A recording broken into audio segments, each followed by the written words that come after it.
People need to feel comfortable reading things and commenting on things. Be vulnerable. You're going out there not saying like, please approve my project, but like, how can we make the ideas that I'm presenting here better? You're listening to the Startup Podcast. This is an educational episode. Hi, I'm Yaniv Bernstein. I'm Chris Todd. And I'm Marcelo Calbucci. And today we're focusing on perhaps the most important thing for any startup, building the right thing. With such limited resources, startups cannot afford to waste time building the wrong thing. And sure, we want to be agile and experimental, to build, measure, and learn, but that's not an excuse not to have a deeply thought out strategy.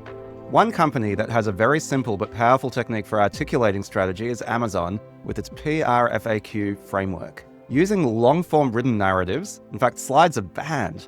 Amazon's leaders all the way up to Jeff Bezos credit the PRFAQ with being the key driver of Amazon's relentless innovation. Can this process help your startup work on the right thing? Joining us today is Marcelo Calbucci, a seasoned entrepreneur, innovator, and technologist with over 3 decades of experience building software products. Starting from selling his first program at just 14 years old, Marcelo has seen it all. He's led teams at giants like Microsoft and Amazon, but is also a true startup veteran, having founded 6 of his own companies. During his time at Amazon, Marcelo fell in love with their unique framework for articulating strategy, the PRFAQ. He has recently authored a book called The PRFAQ Framework, which demystifies Amazon's legendary innovation process and adapts it to fit founders and leaders everywhere. Marcelo, welcome to the show. Thank you for having me, folks. A lot of the time, we see strategies presented as slide decks, as PowerPoints. And now something you say in your book, which I believe is a paraphrasing, is that the single biggest problem with PowerPoint is the illusion that a strategic plan has taken place. So discuss the importance of thinking and contrast that with what you might call strategy theater that often happens in slide decks. We are going right to the middle of the problem here, right? So one thing that happens often for startups or big companies as well is a lack of strategy, or the belief that there is a strategy behind what people are doing. And there isn't. And PowerPoint is usually the culprit, right? Because it's so easy to create a slide presentation that feels coherent, but it's not, right? It's just a collection of bullet points that don't connect to each other. And the biggest problem is like when you present a PowerPoint, when people leave that presentation, they fill up the gaps, what they didn't understand, with their own assumptions. And that causes lots of problems down the road, right? So you see lots of teams like getting misaligned, engineers getting misaligned with other engineers, getting misaligned with sales, getting misaligned with the CEO. And that problem just compounds over time. And no one knows really what was the root of that, right? So the PRFAQ, which what Amazon invented 20 years ago, is exactly to address that type of problem. Before we jump into that, why is it, you're making the contention that slide decks, things like PowerPoints are, not a good way of articulating strategy. Why is that? What's the fundamental issue that so many of these organizations face when they do things that way? Yeah, there are several. The one that I would say is the biggest one is that PowerPoint leads to shallow thinking. Like you don't have to think deeply about a problem or critically about a problem to create a PowerPoint that feels quite reasonable. And as you can imagine, I tell people do this litmus test, right? If someone asks you create a PowerPoint in 1 hour to present to the CEO about this new idea, people are like, oh, it's kind of hard, but I can do it. If someone tells you write a 6-page document in 1 hour to present a strategy to the CEO, you go that's impossible to do. All right, just open up ChatGPT. Maybe. We'll come back to that. Then you get the average strategy. But the point here is it's really easy to put things on PowerPoint without having to think too much about it. And that causes all types of problems. The other side of the PowerPoint issue is really the delivery of the presentation or the strategy through a PowerPoint depends on the person, right, that is presenting it. So it depends on their skill, their seniority, how people are going to receive it. And that can affect the quality of the decision that you are making. And it should not, right? A good idea should be a good idea regardless of who's presenting that idea. I must admit, I'm guilty of living in PowerPoint strategies. I do a lot of strategic work in my advisory stuff. And so maybe you could say I'm very guilty. I think the point you're making is a really good one, which is if you're producing a PowerPoint deck that is the entirety of your thinking, you're in trouble. But if you're producing a PowerPoint deck that is only kind of the distillation of your deep thinking, you might be okay. But the problem there is it's tough to tell if it's a distillation or it's shallow thinking. And then the other thing, perhaps to bolster your point, is people can't follow your deeper thinking. And so there's no way for them to validate. Correct me if I'm misunderstanding, Marcelo, but what you're saying is if you have to write it out long form, you're forced to do the deeper thinking, you're forced to show your work, and you are facilitating the process of other people able to follow that work as well. Is that a fair distillation of what you're saying? It is. It is. I think there is 2 points to that, Chris. One is that when you write and you seek feedback, it's a better mechanism to seek feedback than PowerPoint, right? PowerPoint is a really good tool to push information, not to pull information. And documents where you can comment and people are like invited to comment are much better at creating that, coherent exchange of ideas. So that's number one. Number 2 point, once you leave a meeting where someone presented a PowerPoint, even though let's imagine that is a perfect strategy, it's wonderful, and they need to relay that information to someone else who wasn't at that meeting, are they going to do a good job of keeping the accuracy and precision of what was presented? Are they going to remember all the details and the information, how it was perceived at that meeting? So there is like a decay as it goes from person to person. Right? And like sharing the PowerPoint is not good enough because the PowerPoint is not going to have the verbal aspects of the presentation incorporated. When you're seeing a document, it's so easy to pass it along to someone else and say, like, read it. It's here, right? That applies to new employees, to a new team member that is from another side of the organization that is joining you, all kinds of other situations where like it's worth like revisiting what we discussed. If it isn't the document, it's in the document.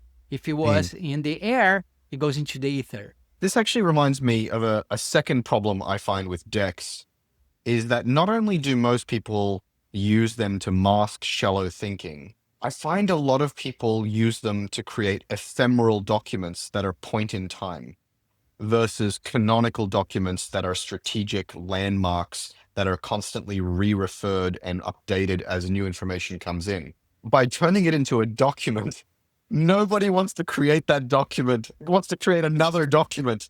No one wants to create another 6-page, dissertation on the situation. And so by letting people get away with decks, they're almost more likely to create these point in time briefings versus these canonical seminal pieces of work that are the thing that everybody refers back to.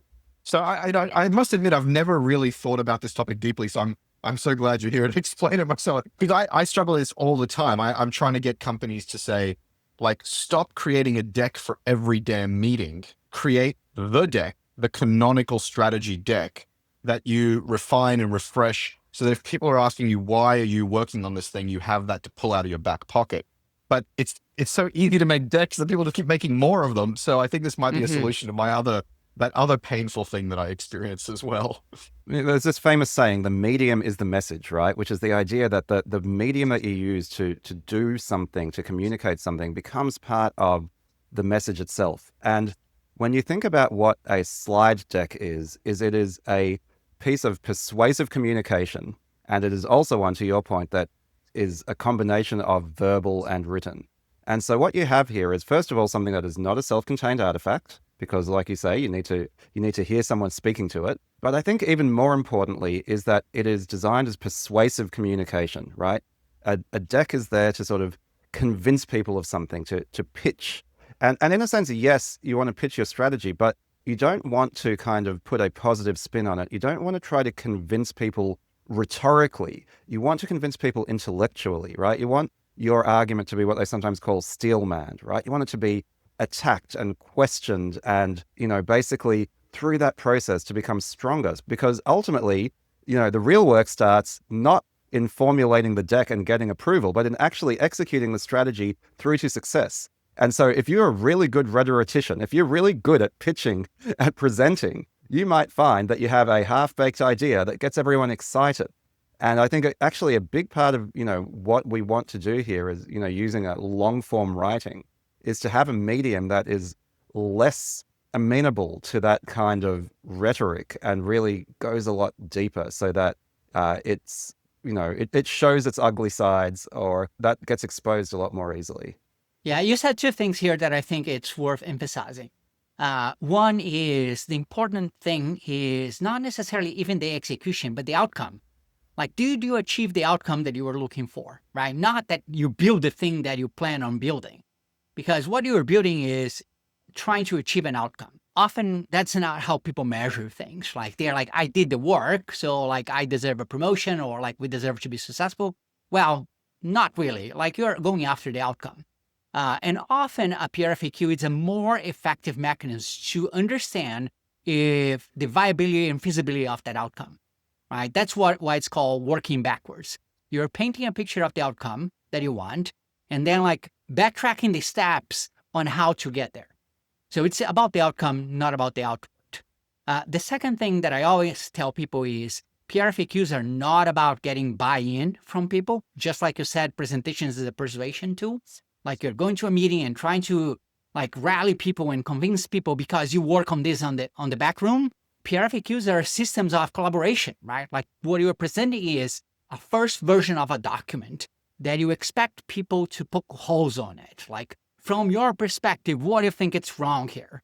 And like, you want the engineers looking from the engineering angle, and the designers and the sales and marketing and legal and the executives, and like everyone, like it's trying to like, how can we shape this idea into its best possible version? And that's at the core of the PRFAQ. So I often say it's not even the document, it's the process that's what's most valuable. So we've discussed what it isn't, right? It isn't a deck, and it isn't a tool of persuasion. What is a PRFAQ? Let's talk precisely about what does it look like? What is its structure? You've touched a little bit on the process, but precisely how does one go about crafting something like this? Yeah, we are 10 minutes in this conversation and we haven't defined a PRFAQ yet. So let's do that. PRFAQ stands for press release and frequently asked questions.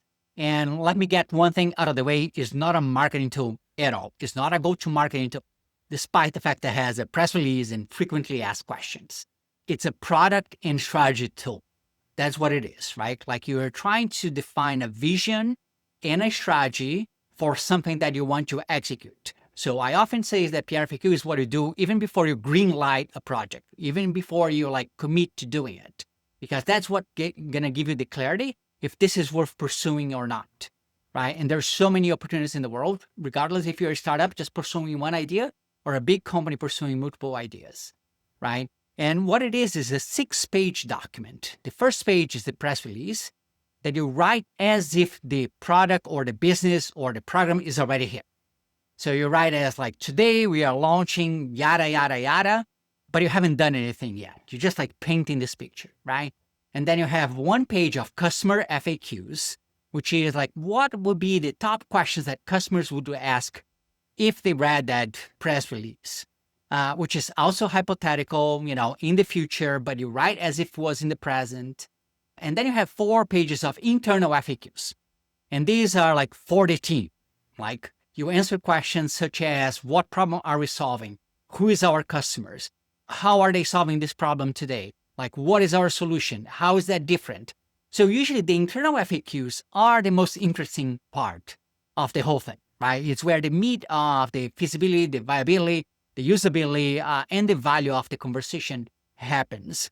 But the press release and the customer FAQs is where you make things inspiring, right? It's where like, oh yeah, this is an interesting problem for customers. We should figure out how to solve this, right? So that's what the document is.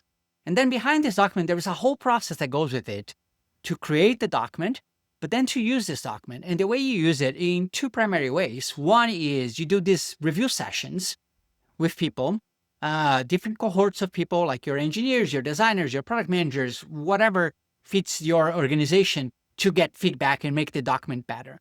And then at the end, you have a decision meeting. Like, okay, we incorporated everyone's feedback.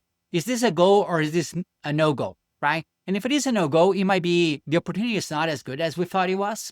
The problem didn't exist, or it's not as big or not as severe, or, compared to other things that we have to do, this is not a high priority. So let's keep that on the back burner. We talk again in 3 months, 6 months, 12 months. If it is a go, then you fund the project. Like you say, like, yeah, let's go build this.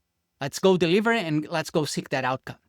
And like I said, Chris, PRFAQs tend to be like a point-in-time document, right? You don't go back and keep updating it as you go along unless there is a big change in strategy or vision, right? That's called a pivot. There is a pivot, then that document is useless. You create a new one, and then you follow the new strategy. Parts of this, or a lot of this, sound to my ear like often referred to as a PRD. Is that just another name or another flavor of the same thing?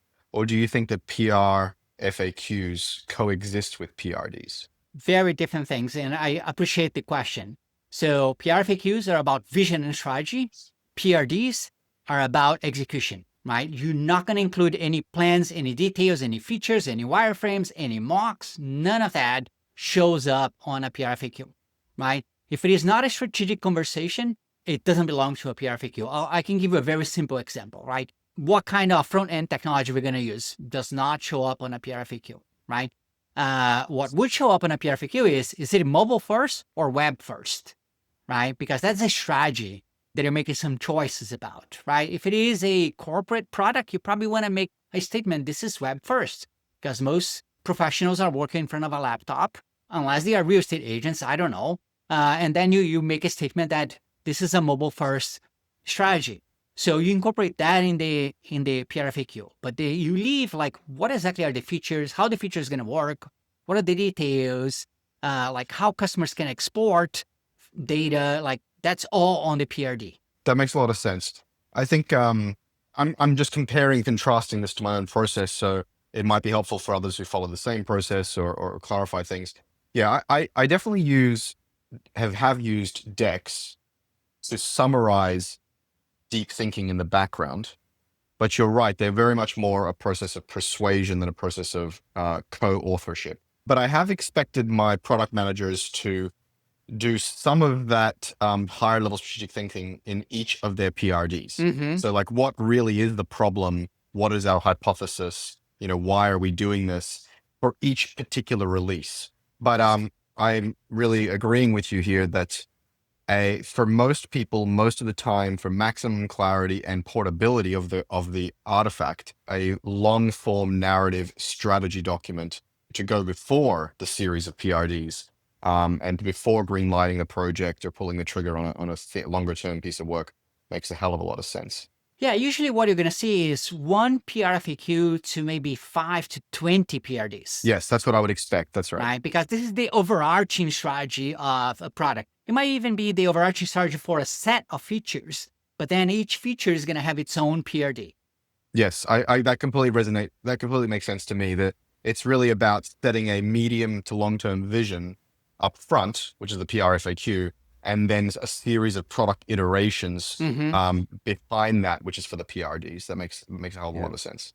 Let's dive a little bit more into that, Marcelo, into why that specific structure. In the first part of this episode, we talked about why long-form writing is valuable. And, I think that case is well made, right? But, why a press release and a frequently asked question? What is special about that specific structure that Amazon found so powerful and that you believe can be powerful at many different organizations? Yeah, so one thing that most people don't know is that Amazon uses its 6-page memo format in many different contexts. So, and I wrote an article just recently on my website about this. There are a dozen or more frameworks that Amazon uses. PRFAQ is one of them, right? Like promotion documents are 6-page documents. Annual planning is 6-page documents. COEs, which is correction of error, are like 6-page documents. So Amazon has several of those. So Amazon has experimented with different formats, different styles, and found that for strategy and vision, PRFAQs were really good. So the thing about press release that makes it very interesting is press releases have been around for 100 years. They have a whole format that's structured to tell a story. What was before, what happened, what it is now. And Amazon said, well, they already use this format to tell this future story. Let's bring that into our document. And I can't explain exactly how they got to the FAQs, but it turned out that helps like enrich that story with even more information, right? So you write each FAQ as its own narrative, sometimes 1 or 2 paragraphs per question that tell the story that you want to tell about this product. And in the book, I go into lots of details about which questions you should consider, how you should think about these questions. I really divide the questions in 2 buckets. One is fact, right? Like data that you can grab from the world, like problems, the market, the technology. These are facts. Like it's irrelevant to your technology or to your company. And then there's hypotheses and assumptions, right? Your solution, your go-to-market, your differentiator. These are all like hypotheses and assumptions that you're making. Part of the reason I think a press release is the format is because of Amazon's famous, principle of customer obsession, right? If you're writing a press release intended to think through how customer would receive this and how you would communicate it to customers, and an FAQ for customers, you're almost by definition forcing that kind of customer obsession in the process. So it makes total sense to me that you're leading with the press release. Often when I encourage my product managers to make roadmaps, I insist that every milestone is labeled as the headline of a blog post, like, component version X, featuring, new feature Y. And you could add the word introducing to the beginning and it's a headline, right? Introducing version 2 featuring headline feature X. And so that way everyone in the business can understand why we're doing that in just a headline.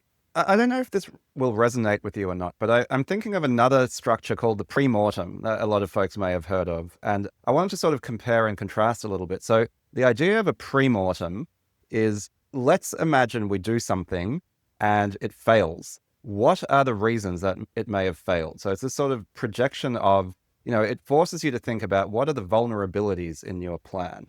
And if I think of a pre-mortem and then I look at a PRFAQ, tell me if this sounds right. Like the press release is really like, this is what we're trying to achieve. If everything goes right, this will be the outcome. This will be what we deliver. And then you look at the FAQ, and in a sense, that is an acknowledgement of all the things that could go wrong, right? Like here are all of these questions like, how are you going to do it? What's your go-to market? How is it going to be resourced? Who are the competitors? And so on. And in a sense, it's a set of questions that are getting at the question of, why is this a good plan? How could it go wrong? I like that angle. I haven't thought about this, and I use pre-mortems only in the engineering sense, not in the vision strategy sense. But I think there's some truth to what you're saying. Like to a certain extent, you will incorporate in your FAQs, your internal FAQs, like how you do risking some elements, like on the viability and feasibility primarily. Yeah, I think some of if I'm understanding this correctly, and intuitively, I think some of the questions might be risk mitigation questions.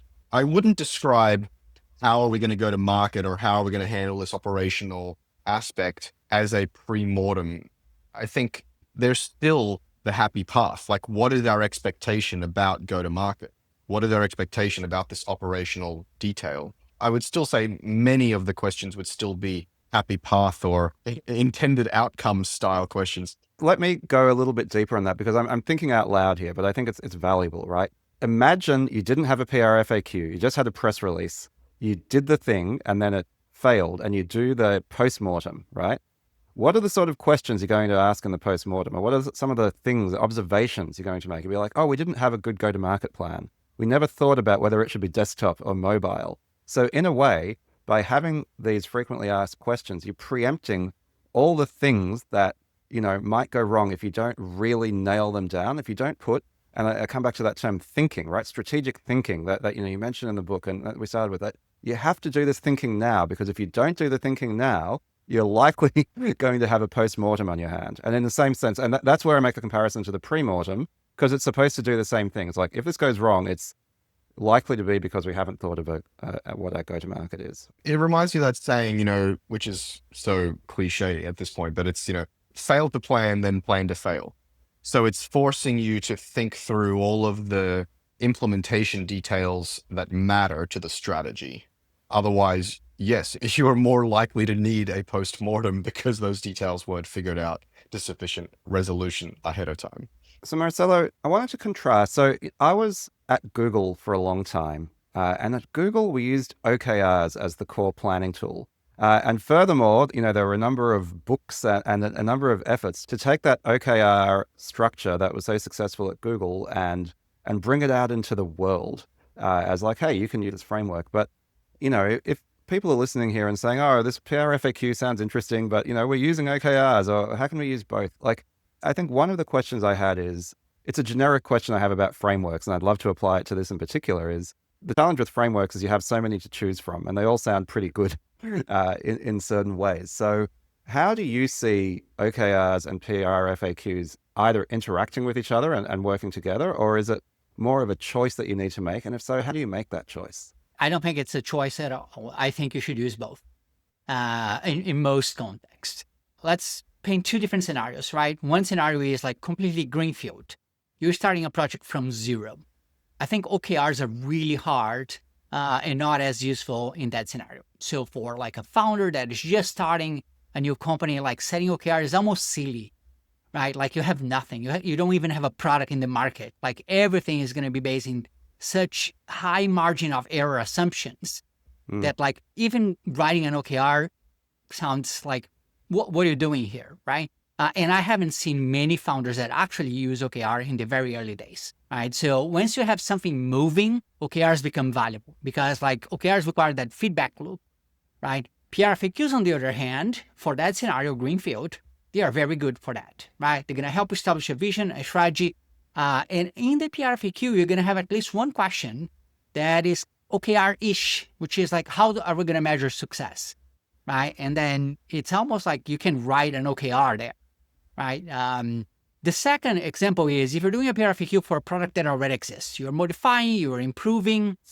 I think in that case, you really combine both frameworks. You have a PRFAQ that explains the strategy and vision that you're going after, and the OKR that's going to measure how you're going to succeed there, and then point back like if it worked or didn't work, right? But OKRs tend to be very disconnected. That's my experience at least, right? If you have multiple teams and each one is creating their own OKR, it's so hard to make these things connect to each other. A PRFAQ is a better framework on top of all the teams, so they can point back to it and say like, these are my OKRs that align with that PRFAQ. The idea of cascading OKRs is so complicated to get it right. The way I think about it is that a PRFAQ or the strategy deck, which we're not loving in this particular episode, is an overarching narrative or story or strategy. In my mind, OKRs, when used correctly and used at the right size company, are really summarizing the outcomes of that strategy and the delta generated in the KPIs affected by that strategy. So what that means is if you're doing, let's say you're launching Amazon Music or you're redeveloping Amazon Music and you have a long PRFAQ describing the where and the what and the wherefore and all the FAQs and all that sort of stuff, well, then you want to codify that PRFAQ in 1 or 2 or 5 objectives, each with 1 or 2 or 3 key results, which is a KPI that moves from X to Y. And so it is the codification of outcomes that should be driven by that strategy. It's just a way of summarizing and then making measurable the outcomes of that strategy. It's interesting, Marcelo, like when you talked about OKRs, you did something that I see a lot of people do that I slightly disagree with, which is to focus on the key result part, on the measurements. And, if you focus too much on that, it devolves into KPIs, which is not, in my view, how OKRs done well should be. In my view, OKRs, they start with the objective, right? The O is the most important bit, right? It's declaring what your objectives are. And, if you read Measure What Matters by John Dewar, which is sort of, I guess, the canonical book on OKRs, he talks about objective as measured by key results. So you start with your objective. This is what we're trying to achieve. And then you ask yourself the question, how do I know if I'm meeting that objective? That's what your key results are designed to do. So in a sense, I do feel there is a kind of a mapping, or you could, and again, I'm thinking out loud. I do a lot of this. I do a lot of my learning when I have these conversations in the podcast, is you could nearly view OKRs as a type of a subset of the PRFAQ, right? Because the objectives are really another way of articulating what is in the press release, right? Like This is what we're trying to achieve. I don't know. Like you said, there are people that use OKR terribly. Most people use OKRs terribly. Yep, 100%. Let's talk about the canonical OKR. Like the objective is the aspiration and like it's painting a strategic goal. The thing is, I do not think that OKRs capture vision and strategy, right? And that's where there is the missing point, right? So like I feel like a PRFAQ like connects the dots, right? Is the connecting tissue, the synapses. And the OKRs are the neurons. Yeah. Right. I think the key word here, guys, is distillation. So the PRFAQ is the strategy. It's all the connective tissue, the narrative, the explanation. The OKRs are a distillation of the strategy in measurable objectives. So there is a very direct, they should be, I think, a direct connection between the two. And the OKRs are inspired by the PRFAQ. But if you're jumping straight to OKRs, irrespective of what strategy tool you're using, decks, docs, offsites, post-it notes, I don't care. If you are skipping that and going straight to OKRs, you are failing. I want to be very pointed about that. You need to understand where and why you're going somewhere, and then you can distill that into a set of objectives and key results. On the topic of the key results, I feel like they're nearly the answer to one question that should be in the FAQ, right, Marcelo, which is, how do we know if we're succeeding? How do we measure?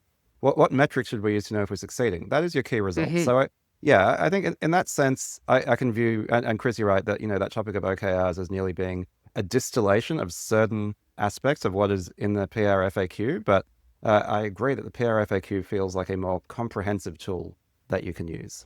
Okay, so you've adapted this PRFAQ concept, this tool, this communication and collaboration tool from Amazon's internal process. What, if anything, did you find needed to get changed or generalized or adapted to a general culture, a culture outside of Amazon? PRFAQs are used everywhere at Amazon. Like they are used heavily. As a director at Amazon, I was reading like 2 or 3 PRFAQs a week, right? These were new business, new products, new programs, change to process, change to vendors. Like everything was backed by a PRFAQ. Right? It was like really a decision to at Amazon. The difference is Amazon is making bets that are tens of millions of dollars, hundreds of millions of dollars, billions of dollars. So they spend their time, writing those PRFAQs. And it's not unusual to have 10 or 15 people contributing to a single PRFAQ over like a period of multiple months. Complex financial analysis and modeling and like user research and customer discovery, like a lot goes into a PRFAQ. Most startups and most product managers in large companies don't have that kind of resource or the appetite to spend that much into a single document.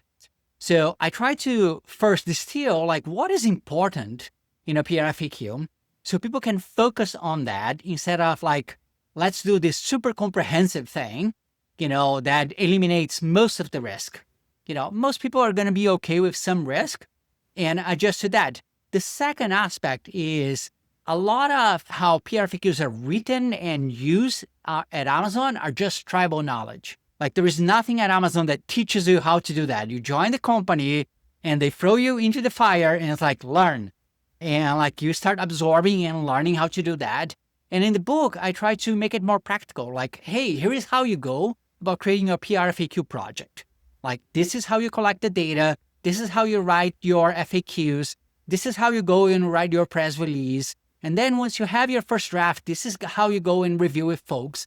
And the folks that are reviewing, here is how they look at a PRFAQ. Here is how they provide feedback. This is how you make a decision. So I made a more like step-by-step guide on how to use this framework. At Amazon, that doesn't exist. Like Amazon gives you the template, has some internal resources, and like, you're going to learn how to do this, right? Because you're going to be exposed so much to it.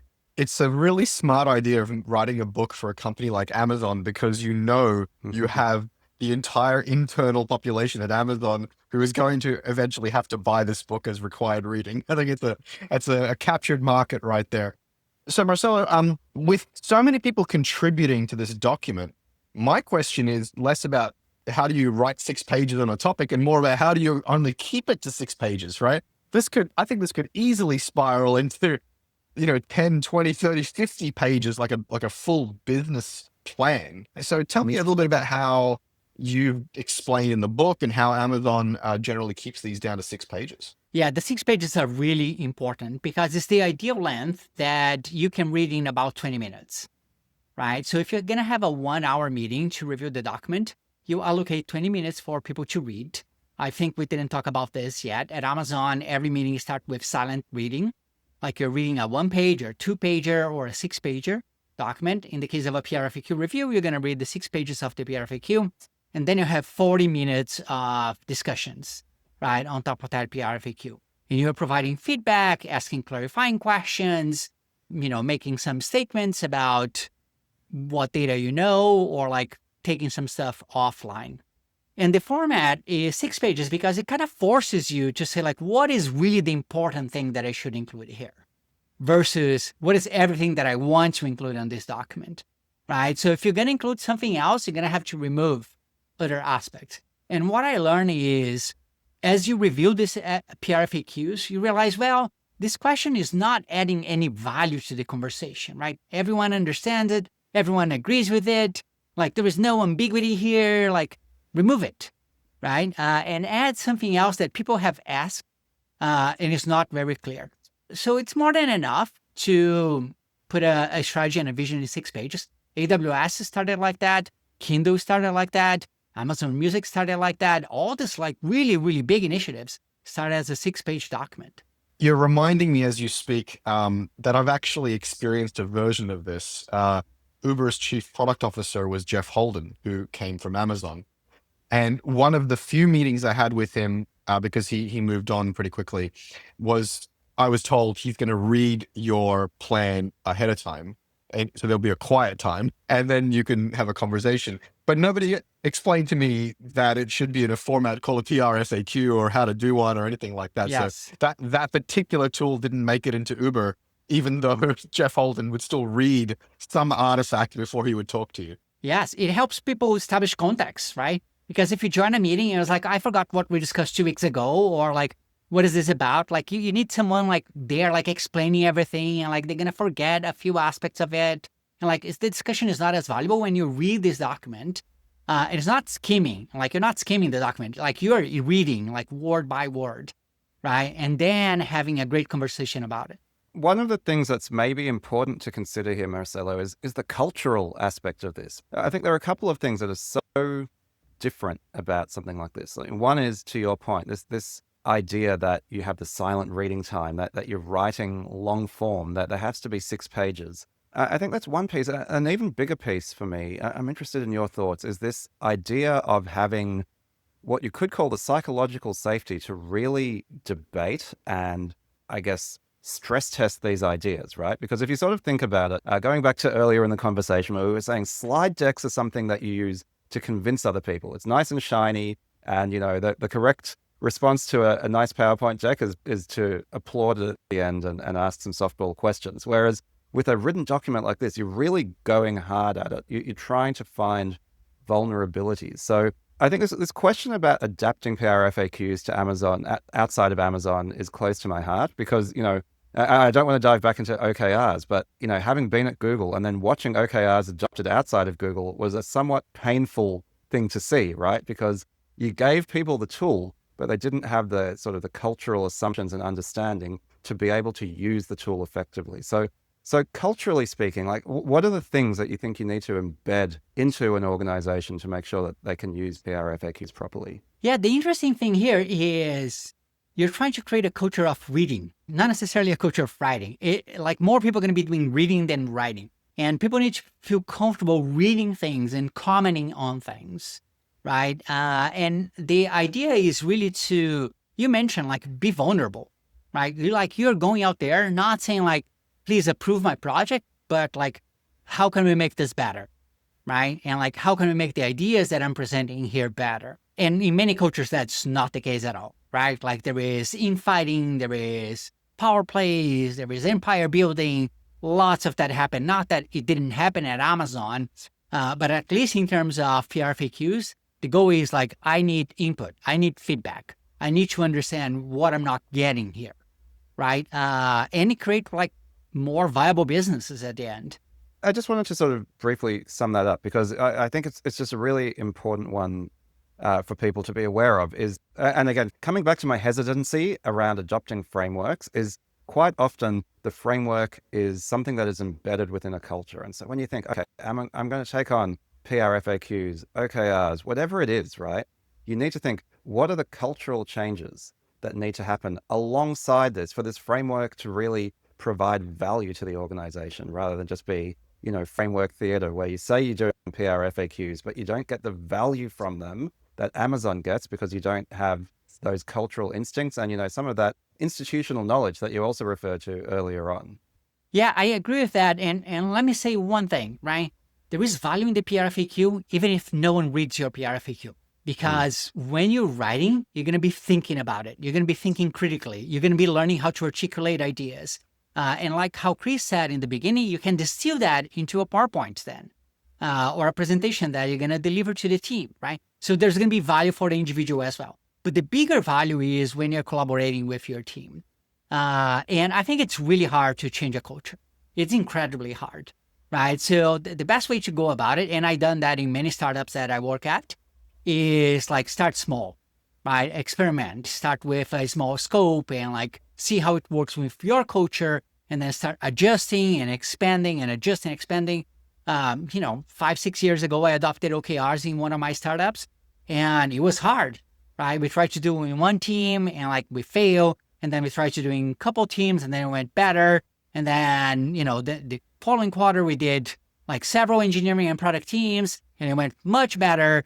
And then like a year later, we were doing like company level OKRs and the marketing team was doing OKRs. So like it was a step-by-step process that is not easy to do. I think the PRFAQs is exactly the same thing, right?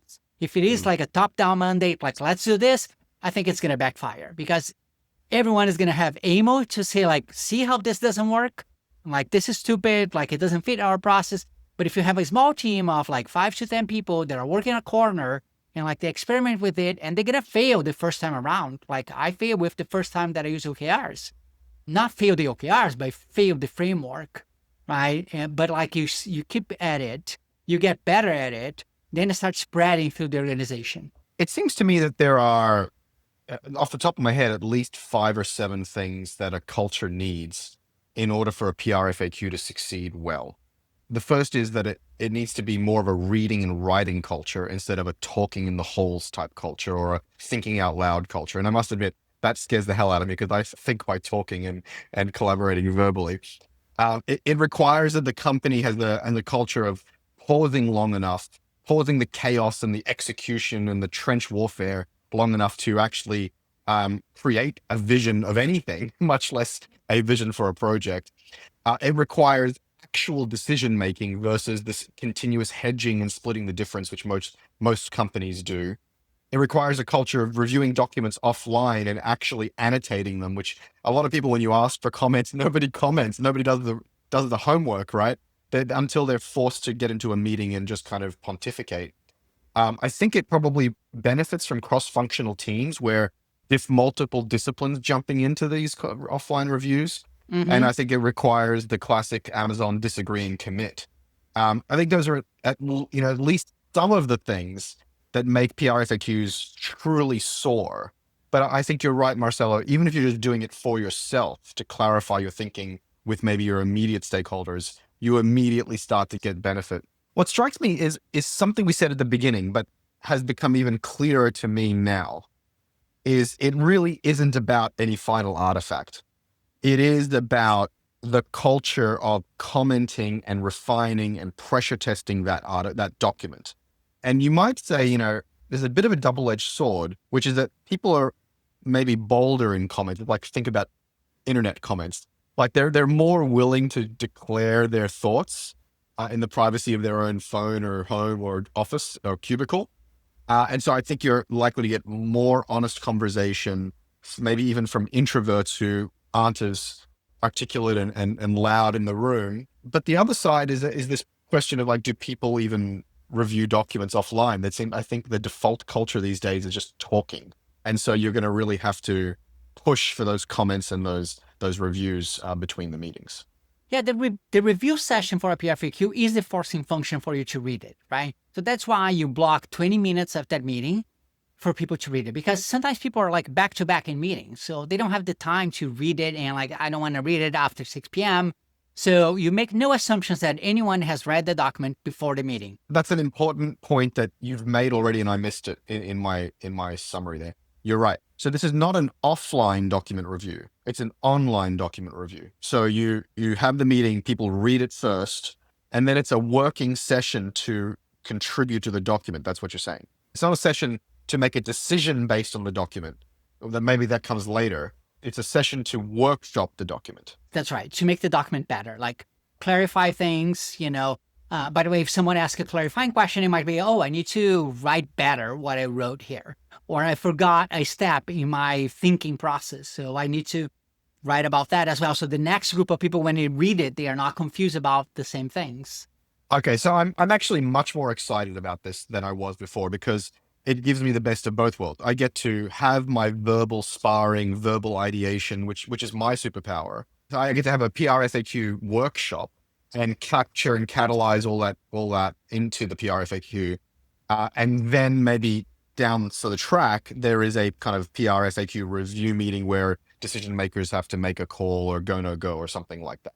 That feels good to me. Yeah, that's right. And at Amazon, they also had the culture where usually if you have a meeting with different levels of seniority, the most senior people speak last because they don't want to bias the information. Because if the most senior person say something in the beginning, then like everyone shuts up, right? Because they're like, oh, I don't want to, contradict this person. I don't want to say anything. So like usually like the more junior people speak first, then the next level, then the next level. Particularly if you have an executive in the meeting, the executive is the last to speak, always. Yes, I've heard Jeff Bezos say this multiple times, that he always speaks last in every meeting. And I think that's really, really smart. I struggle with this because I'm an advisor and I have very little time with my companies. And so oftentimes the point is for me to speak first and a lot to try to like quickly get all of my contribution out. But I'm always quick to point out to new teams I'm working with is I have strong opinions loosely held. I need you to disagree with me. I need you to give me alternative points of view so I can recalibrate, because I'm trying to work against this phenomena of like the most senior, high-powered person in the room can corrupt the conversation. So yeah, it's very important. And I think PRFAQs are perfect for that, Chris, because I'm just like that as well. Because in the PRFAQ, you can put this straw man proposal, right? That is really, really bold. And then you get people to say like, wait a second, like there's no way we can do this in 6 months. This technology is not possible, or like this wouldn't be viable. So then you start from something really big and you start shaping it to a format that is viable, feasible, valuable, usable. So, Marcelo, a lot of our listeners on this podcast are early stage founders. In your opinion, is it ever too early to use a PRFAQ? Oh, not at all. Like I have a friend of mine who is a founder. He just sold a company for over $150 million. And before founding this company, he wrote 6 different PRFAQs for startups that he was thinking on doing, right? And then he wrote that to think and to talk to people and like throw out ideas and throw out ideas and throw out ideas until you got to one that were like, oh, that's the one. And he executed on it for like 3.5, 4 years and sold it 6 months ago. I think that makes a lot of sense. PRFAQs as startup ideation. It's actually pre-startup. And so you can't get any earlier than that. PRFAQs like don't prescribe a format for brainstorming. Like I usually say, like you're going to combine design thinking or, some MBA framework like SWOT analysis to think about the opportunities that you want to pursue. But it helps you distill that idea into a vision and into a strategy that then you can have conversation with people to say like, what do you think about this? All right. So I think we've thoroughly explored what it isn't, what it is, why it's valuable, and maybe some of the ways that people have used it. Maybe to wrap things up, Marcelo, what is the gotchas? What are the things that people generally screw up when using PRFAQs, things that our listeners should avoid doing? Yeah, I'll say 3. And one of them I already mentioned. It's not a marketing tool. So if you're writing a PRFAQ just like weeks before you launch your product, like you're not doing a PRFAQ. You're doing a press release and you're doing frequently asked questions, but not the PRFAQ that I talk on my book. The second thing is people confuse strategy with tactics, right? And they put too much of an implementation plan on their PRFAQ. And it's like full of details about the technology and they go to market and the Google ads they're gonna run and like, don't do that, right? Like keep very high level. You can put that information in another document, PRDs or marketing plans or whatever have you. The third mistake that people make is to use the PRFAQ for features that are not, or products that are not compatible with the overhead, right? So you want to right size the amount of effort you put into a PRFAQ with either the scope or the risk of the project that you're doing. So if you're doing a feature that is just like 2 weeks long, probably not worth spending another 2 weeks to write a PRFAQ, right? That is too much of an overhead, unless there is tremendous risk to that feature, right? Like it could bankrupt the business or it could create legal complications. On that case, you want to have a PRFAQ because you want the debate with everyone involved. Yeah, and I think it's important to note, we've talked about terrible usage of OKRs. We've talked about the mistakes here about PRFAQs. We've talked about the need for your company culture to, in some cases, radically shift for these tools, these frameworks to work at all. Like they don't work in these top-down, non-iterative, non-disagreeing commits, non-cross-functional teams. You can't just adopt them into your crappy org structure and your crappy culture. You can't. One of the other things though you can't do is you can't assume that they're a crutch or a safeguard against poor judgment. You describe many of the mistakes you might make. One of the ones that I talk about a lot on the show is this idea that people think strategy is taking all of the ideas on the table and then organizing them into buckets, into themes. So, you do an offsite, there's all these Post-it notes, and then people group the Post-it notes into themes, and that's the strategy. And so a PRFAQ is not going to help you catch that problem.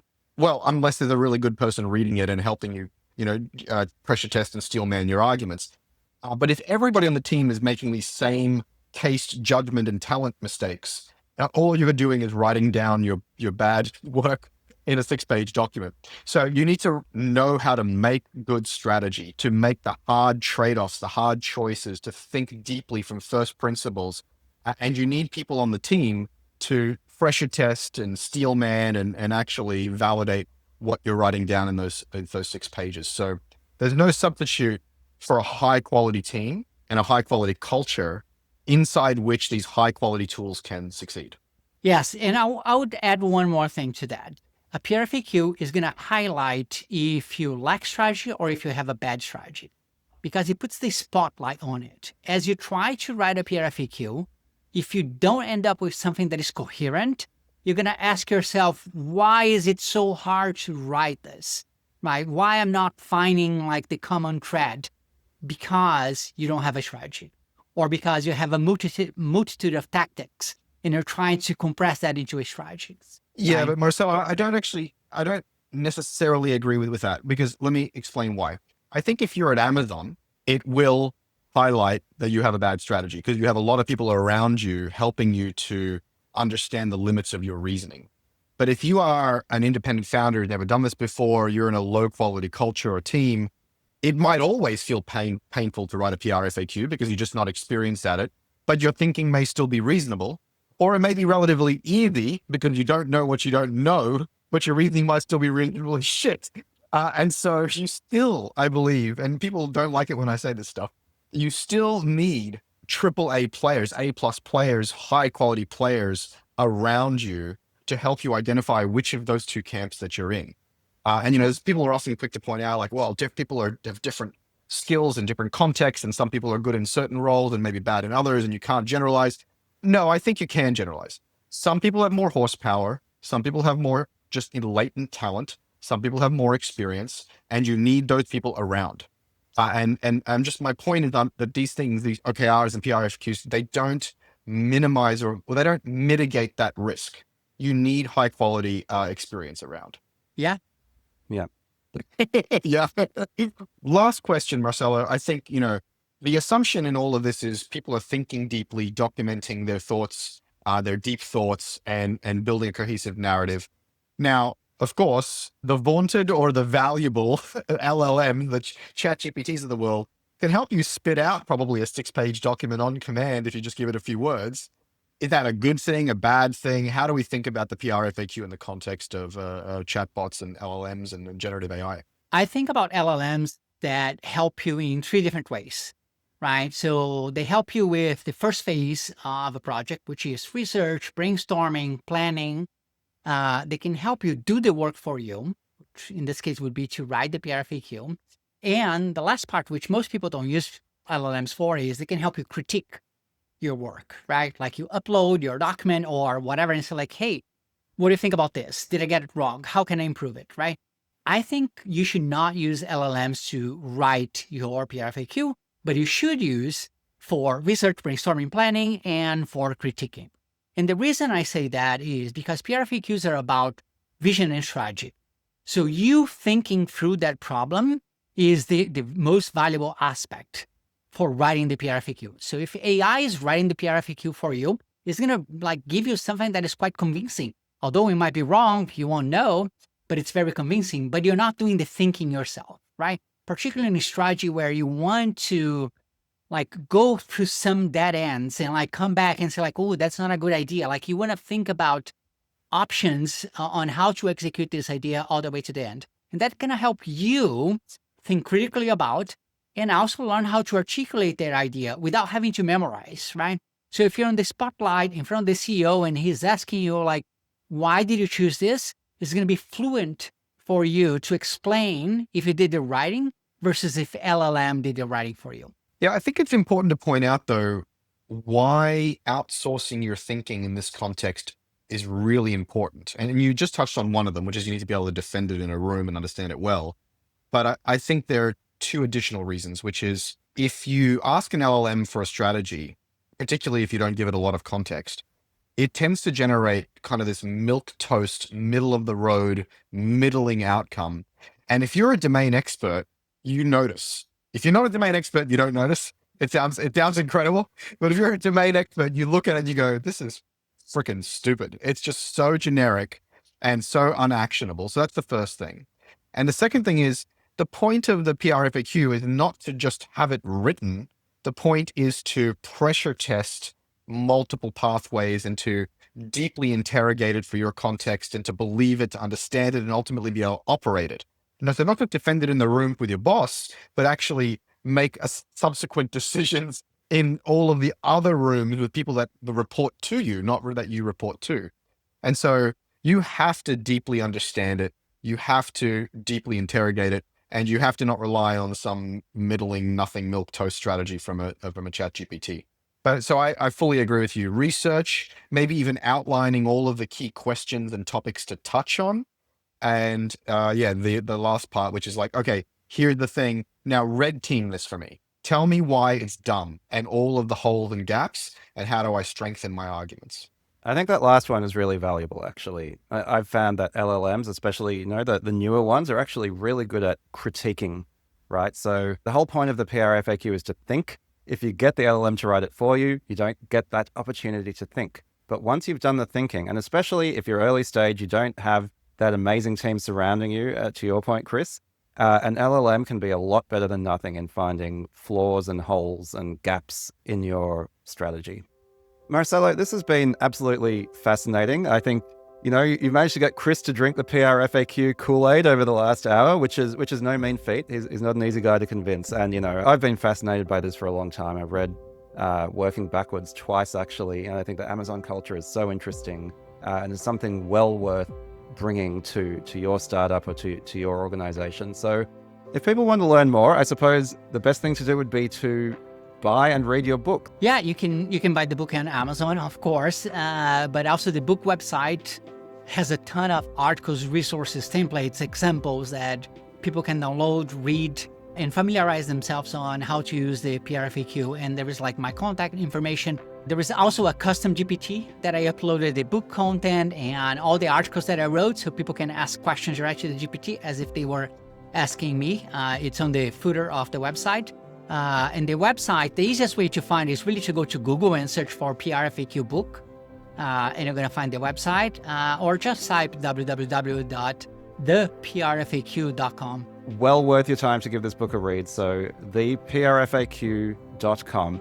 Chris, how about you? I know helping startups with strategy is part of your bread and butter. So if folks want to work with you, how can they do that? Yeah, you can learn more about my work over at chrissard.com/advisory or subscribe to my newsletter over at chrissard.com/newsletter. How about you, Yanev? I'm mostly just on LinkedIn trying to make it a less boring place. Always happy to accept connection requests from TSP listeners. So let me know that's where you come from and I'll be happy to accept your request. Marcelo, thank you so much for joining us. This has been super interesting. Yes, I think I'm going to start writing some PRFAQs and see if our strategies and our communication doesn't get better. And I'm going to have to buy the book to learn how to do that. Of course, we'll try to put all that stuff in the show notes as well. So go check down there to find those links.